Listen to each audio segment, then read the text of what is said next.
مجید فرقان حمید نازل کیا گیا۔ صدق اللہ مولانا العظیم۔ رمضان کا مہینہ عظمتوں والا ہے، برکتوں والا ہے، شہر عظیم ہے، شہر مبارک ہے اور شہر القرآن ہے۔ مسلمان اللہ کی دی ہوئی توفیق سے اس مہینے میں جو کہ مسلمانوں کے لیے ریفریشر کورس کی حیثیت رکھتا ہے، کھانا وقت پہ، نماز با جماعت، اپنے پورے شیڈول کو بندہ سیٹ کر لیتا ہے، جہاں باقی معاملات میں یہ روزہ تربیت کرتا ہے، آنکھ کی، دل کی، ہاتھ کی، زبان کی، پورے وجود کا روزہ ہوتا ہے۔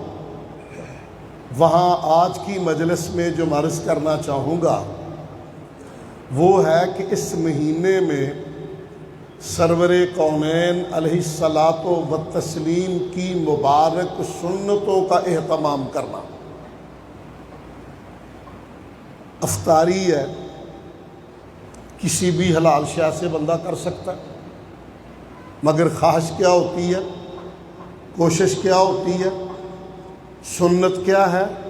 تازہ کھجور، نہیں میسر خشک کھجور، وہ بھی نہیں مل سکتی تو پانی کے گھونٹ سے، یہ سنت ہے۔ تازہ کھجور، خشک کھجور یا پانی کا گھونٹ، یہ ہے سنت۔ ویسے تو ہر شے حلال ہے، ہر شے سے روزہ افطار ہو سکتا ہے، لیکن چونکہ یہ مہینہ مسلمانوں کو سرور کائنات علیہ السلام کی محبت کو تازہ کرتا ہے اور آپ کی سنتوں کے احیاء کا درس دیتا ہے، موضوع نہیں، مناسبت کے ساتھ جس دل میں سرور کائنات علیہ السلام کی محبت نہیں ہے وہ دل ایمان سے خالی ہے۔ اور آپ کی سنتیں کتنی اعلیٰ ہیں، اس کے لیے ایک بات سمجھیے ذرا۔ آپ کا مقام، آپ کی شان، آپ کی عظمت، آپ کی رفعت، آپ کا خلق عظیم، ہر لحاظ سے آپ اعلیٰ ہیں، لیکن رسول اللہ صلی اللہ علیہ وسلم آپ کا یہ منصب اور مقام ہے جو تمام تر منقبتوں سے اونچا ہے۔ اللہ کی وحی آ رہی ہے، جبریل آ رہے ہیں، اللہ کے پاک پیغام کو لا رہے ہیں، یہ وہ منصب ہے جو آپ کے بعد دنیا میں قیامت تک کسی کو میسر نہیں آئے گا۔ جو دعویٰ کرے گا کذاب ہوگا، دجال ہوگا۔ کسی بڑے سے بڑی ہستی کو یہ مقام نہیں، چونکہ وحی آ رہی ہے، وحی جا رہی ہے، اور رسول اللہ کے حکموں کا پابند ہوتا ہے۔ میں اس حوالے سے صرف آج کے درس میں دو روایتیں عرض کروں گا۔ پہلی، حدیبیہ کا میدان ہے، مسلمانوں کو عمرے سے روک دیا گیا ہے، اب معاملہ آیا صلح پہ۔ سیدنا حیدر کرار صلح لکھ رہے ہیں، صلح نامہ حضور صلوات اللہ علیہ لکھوا رہے ہیں، اور ساتھ قریش کی طرف سے سہیل بن عمر ہے۔ حضرت علی رضی اللہ عنہ لکھا، یہ معاہدہ صلح نامہ محمد الرسول اللہ صلی اللہ علیہ وسلم اور قریش کے مابین ہے۔ اس نے کہا نہیں جناب، یہی تو جھگڑا ہے، رسول اللہ مان لیا پھر تو مسئلہ ہی ختم ہے۔ وہ جانتے تھے کہ رسول اللہ ماننے کا معنی کیا ہے۔ یہاں لکھیں محمد بن عبداللہ اور قریش کے درمیان۔ آپ نے فرمایا علی کوئی بات نہیں، رسول اللہ کو کاٹ دو اور بن عبداللہ لکھ دو۔ حیدر کرار نے کمال عقیدت سے عرض کیا پیارے میرے اندر تو اتنی ہمت نہیں ہے میں رسول اللہ کو اپنے ہاتھ سے کاٹ دوں۔ فرمایا میرا انگوٹھا اس پہ رکھو، نبی امی ہوتا ہے، صلح ہونے دو، میرا انگوٹھا رکھ دو، میں مٹا دیتا ہوں، لکھ دو بن عبداللہ۔ علی یہاں کاغذ سے مٹانے پہ رسول اللہ نہیں مٹے گا جسے عرش والے نے بنایا۔ صلح میں شرطیں بھی دونوں بڑی نرم، بظاہر شکست والی، کہ اگر کوئی بندہ مکہ معظمہ سے مسلمان ہو کر مدینہ طیبہ آ جائے تو مسلمان اسے واپس کرنے کے پابند ہوں گے، اپنے پاس نہیں رکھ سکیں گے۔ اور اگر مدینہ طیبہ سے کوئی بندہ مکہ معظمہ چلا گیا تو وہ واپس نہیں کریں گے۔ دونوں شرطیں نیچی۔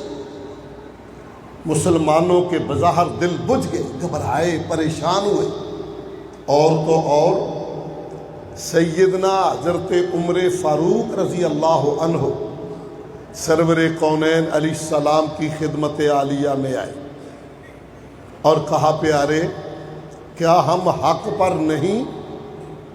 فرمایا عمر کیوں نہیں؟ کیا ہم کافروں سے لڑتے ہوئے مارے جائیں تو شہید نہیں؟ فرمایا کیوں نہیں؟ تو عرض کیا اگر ہم حق پر ہیں، ان سے لڑتے ہوئے مارے جائیں تو شہید ہیں، تو پھر اتنی نیچی شرطوں پہ صلح کرنے کا کیا معنی؟ اب جواب سنیے اور اس کو ذرا سمجھیے گا۔ آپ نے فرمایا عمر انی رسول اللہ، میں اللہ کا رسول ہوں صلی اللہ علیہ وسلم۔ اس میں ساری بات آ گئی تھی۔ انی رسول اللہ، میں اللہ کا رسول ہوں۔ رسول اپنی مرضی نہیں برتتا، رب کی مرضی سے چلتا ہے۔ مگر عمر فاروق کے دل کی آگ ابھی ٹھنڈی نہیں ہوئی تھی۔ وہ صدیق اکبر کے پاس چلے گئے، وہی سوال اسی انداز میں پھر کیے، ہم حق پر نہیں؟ ان سے لڑتے ہوئے مارے جائیں تو شہید نہیں؟ کہا عمر کیوں نہیں؟ کہا پھر شرطوں کا پتہ چلا۔ صدیق چونکہ رمش شناس نبوت تھے، گہری نظر رکھنے والے تھے، ارشاد فرمانے لگے عمر ٹھیک، مگر ہوا رسول اللہ، سبحان اللہ، ہوا رسول اللہ، وہ اللہ کے رسول ہیں۔ عمر یہ سمجھ، رسول اپنی مرضی سے فیصلے نہیں کرتا، رب کی مرضی سے کرتا ہے، اس میں خیر ہوگی، اس میں خیر ہوگی۔ اور پھر مقام اور منصب رسول اللہ کا کیا ہے، یہ سمجھنے کے لیے آپ پہلے عمر میں سب سے بڑے اور امت کے ائمہ میں عمر سے سب سے پہلے، اور یہاں یہ بات کہہ جاؤں، ائمہ فقہا، ائمہ اربع یہ امت کے محسنین ہیں، ہم انہیں محسنین امت سمجھتے ہیں۔ سیدنا امام ابو حنیفہ رحمۃ اللہ علیہ اپنے شاگرد امام ابو یوسف کو فرماتے ہیں رحمہ اللہ کو، وَيْحَكَ يَا يَعْقُوبُ لَا تَكْتُبْ كُلَّ مَا تَسْمَعُ مِنِّي۔ ابو یوسف میرا ہر فتویٰ لکھا نہ کر، انی ارا رأی اليوم واترکہ بعد اليوم، میں آج فتویٰ دیتا ہوں، کل حدیث مل جاتی ہے میں رجوع کر لیتا ہوں، کل فتویٰ دیتا ہوں، پرسوں حدیث مل جاتی ہے میں چھوڑ دیتا ہوں۔ یہ امت کے ائمہ میں سب سے بڑے امام ہیں۔ کیا کہہ رہے ہیں؟ لا تکتب، میرا ہر فتویٰ لکھا نہ کر، آئیے اب رسول اللہ صلی اللہ علیہ وسلم عبداللہ ابن عمر ابن عاص رضی اللہ عنہ، ان کی عادت تھی جب حضور درس دیتے یہ آپ کی حدیثیں لکھتا رہتا۔ ایک دن لوگوں نے کہا عبداللہ ہر بات یار لکھا نہ کر، نبی آخر انسان بھی ہیں، کبھی خوشی میں کبھی غمی میں کبھی کس کیفیت میں، تو ہر بات لکھے جا رہا ہے۔ آج کہتے ہیں میں نے آقا کی حدیثیں نہ لکھی۔ حسن اتفاق جناب کی نگاہ مبارک پڑی کہ میرا پروانہ آج میری حدیث نہیں لکھ رہا، مگر کچھ نہیں کہا۔ فارغ ہو کے کہتے ہیں میں خود ہی پیش ہو گیا اور میں نے عرض کیا پیارے میں تو اس شوق سے لکھتا ہوں تاکہ یاد کروں، عمل کروں اور لوگوں تک پہنچاؤں۔ تین باتیں میں نے بتائی ہیں، یاد کروں، عمل کروں اور لوگوں تک پہنچاؤں۔ لوگوں نے کہا ہر بات نہ لکھا کر، تو آپ نے جواب میں کیا فرمایا تھا؟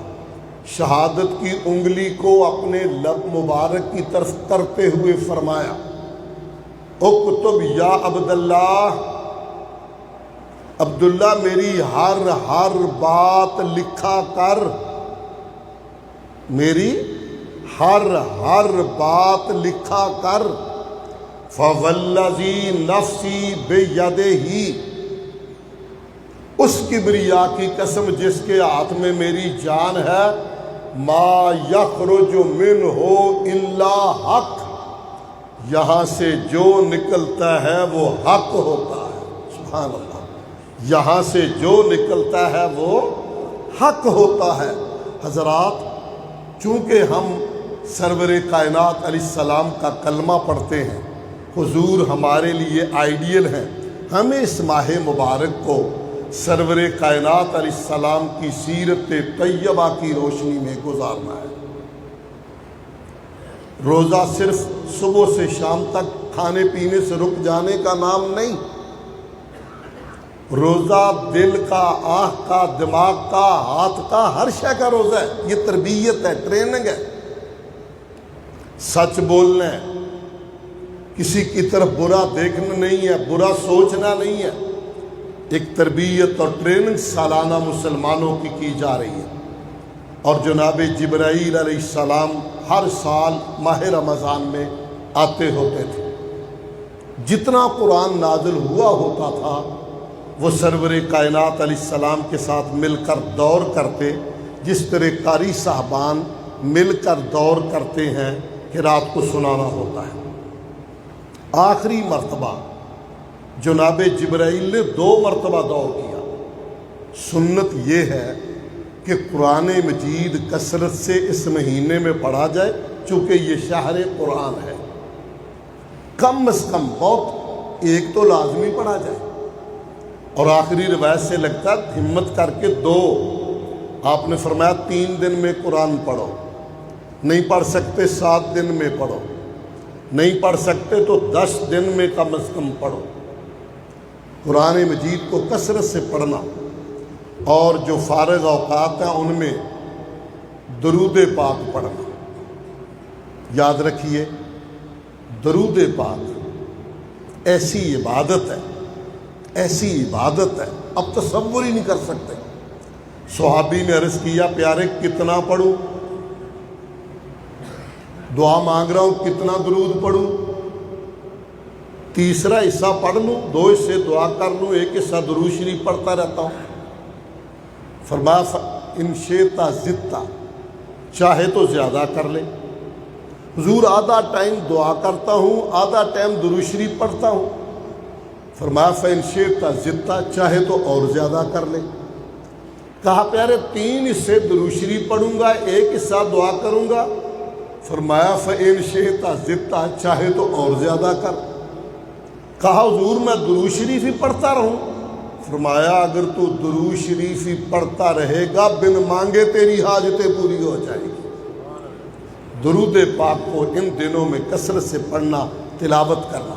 اور آخری 1-2 منٹ میں مسلمان بھی کرتے ہیں، حضور اجود الناس، لوگوں میں سب سے زیادہ سخی، اور جبریل یہ منظر دیکھتے ہوتے ماہ رمضان میں آپ تیز آندھی کی طرح صدقہ کرتے، خیرات دیتے، زکوٰۃ دیتے۔ یہ بات ہمیں سمجھنی چاہیے۔ آپ نے فرمایا صدقہ اللہ کی ناراضگی کو بجھا دیتا ہے، حدیث ہے، اللہ کے غصے کو دور کر دیتا ہے۔ نماز، نوافل، کثرت قرآن، درود پاک اور رب کے دیے ہوئے مال سے انفاق، یہ عادات ماہ رمضان میں اپنانی بہت ضروری ہیں۔ اللہ پروردگار عالم اپنے فضل اور کرم کے ساتھ اس ماہ مبارک کی برکتیں ہمارا مقدر فرمائے۔ اللہ ہمارے